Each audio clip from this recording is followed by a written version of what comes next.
I'm going to tell you the easy way to start making educational videos. There are 3 main rules, and I've got 3 ideas of ways that you can just make a start making educational videos. I sent out this tweet because there's lots of people that are going to be just making a start on making educational videos and aren't going to have necessarily much of an idea of what to do. I got some pretty interesting replies, and the first one was from Alon, who said this: before you even think about how you're going to make the video or what the content's going to be, you have to think about what's the purpose and what's the audience, which is a really important point. And actually, if there's some content out there that already satisfies the purpose and the audience for you, then do you need to be making that video? We don't necessarily need a new explainer video of a cool bit of information about your subject, but what we do need is your take on it, your explanation of it. So I need you to think about your own unique selling point. Why should people watch your video on a topic? And that's similar to what Lewis said in response to my tweet, which was that you need to find your own style. We've got enough explanations of key parts of our syllabuses, but what we don't have is your unique explanation. So I suggest you start with that. Get your ideas flowing and start with the thing that you think you explain better than anybody else. So here are my 3 rules for when you're making an educational video. The first is don't start with a blank page. We do not need another visualizer video with you starting with a blank page and taking ages to write the title.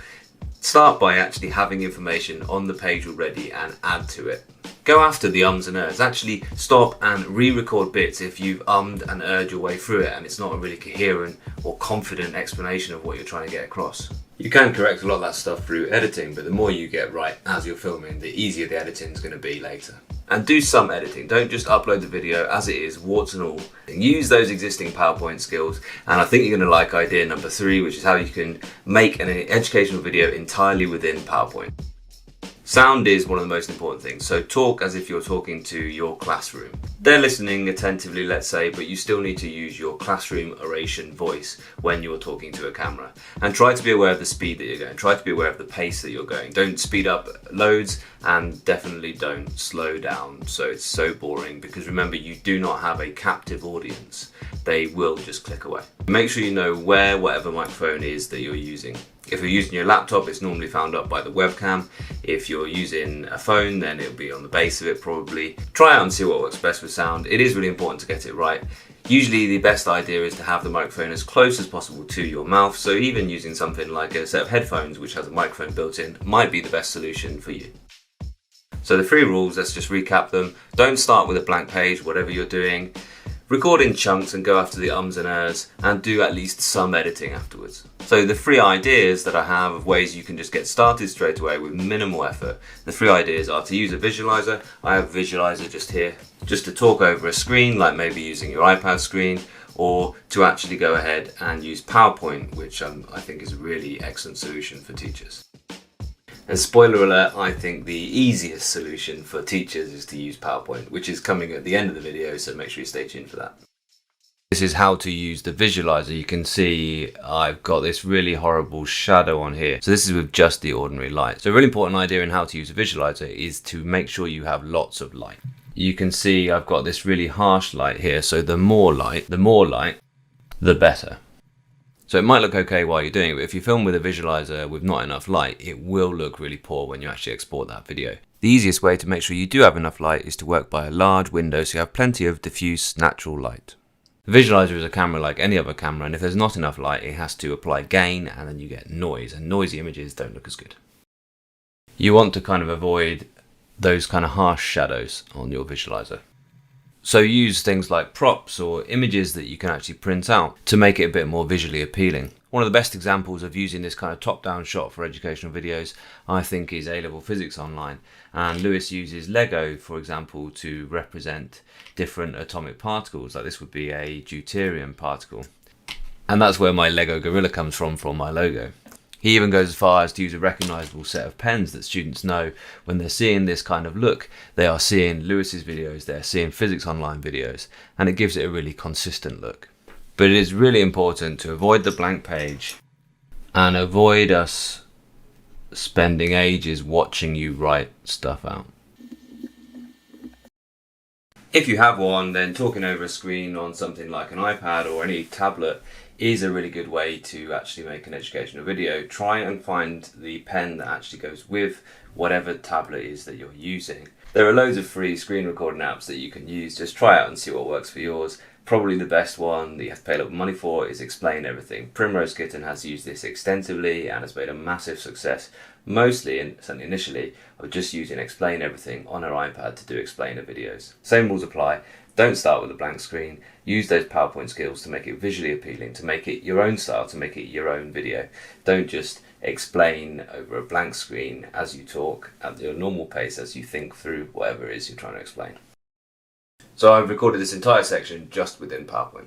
This is how to make a video entirely within PowerPoint, and this will be the easiest way for a teacher to make an educational video. All you have to do is to record the PowerPoint slideshow just as you would in the classroom. So you use the slideshow, record slideshow option there. Do it exactly as you would in the classroom, talk as you would in the classroom, talk to the microphone, which is probably up there by the webcam. The record button's in the top left of the screen, and in the bottom right there is a mic symbol. Make sure the mic is on. You can have the webcam on or off, it's entirely up to you, and you can move that video around or delete that video later and still keep the narration. Essentially it's recording the timings of you moving the slides on and the timings of you stopping and starting any animations. You can even use the pen annotations and it will play the annotations over just as you made them, or any animations that you've put in the PowerPoint just as you normally would. This is the screen that you see as you are recording the video.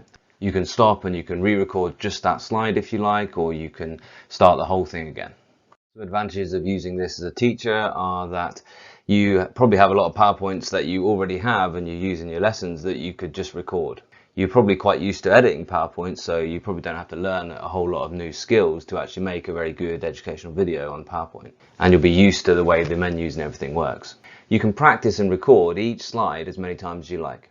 And you can add in other slides to the video at any point, and it doesn't delete the other recordings on the other slides. So it's like a really, really simple and straightforward video editor that you already probably know how to use. Just remember that there is a slight delay as you move a slide on, so it might be the best thing to do just to actually record each slide individually. The last thing to do is to click File and Export. You export, you click Create a Video, you want to use the full HD settings, and then you click Use Recorded Timings and Narrations. You can even preview the whole thing, and you can go back and make any changes if you weren't happy with your explanation. It will then save it as a video to your hard drive that you can upload to wherever you're sharing your videos. If you are looking for a bit more of a pro look, then I will do a video a bit later on how you can actually make a YouTube channel and how you can get a bit more of a high production value. But this video is just about getting that flow right and getting a video that you can be really satisfied and that your students will learn from. And one of the most important replies to my tweet was this one, which is actually just a really nice point that it's a really enjoyable experience to make videos. So whatever you're doing, relax and just try and enjoy it. The video will be better and it will come across more if you do actually enjoy what you're doing. There will be technical issues in making even the simplest educational video, but try to persevere and try to learn from it, and most importantly, try to enjoy it. You will have different issues to other people making videos, and you will find solutions just by keeping working on it and keeping trying to improve. If you do get the bug like I did, and you want to go on and make your own YouTube channel or improve the way you do it, then I'll make some follow-up videos to this with a bit more expert kind of solutions that you might want to try out. Thanks very much for watching. And if you want to get started straight away, here's what Lewis has put out, and Primrose has done a video also on how to teach on YouTube. And remember, it doesn't have to be perfect, these videos. It's just actually really nice for your kids to hear the voice of their own teacher. Kids do like hearing the voice of their own teacher, and they will be nice for you. And just have a look at these comments about how much teachers have enjoyed making videos and how much they've learned from it as well. Thanks so much for watching.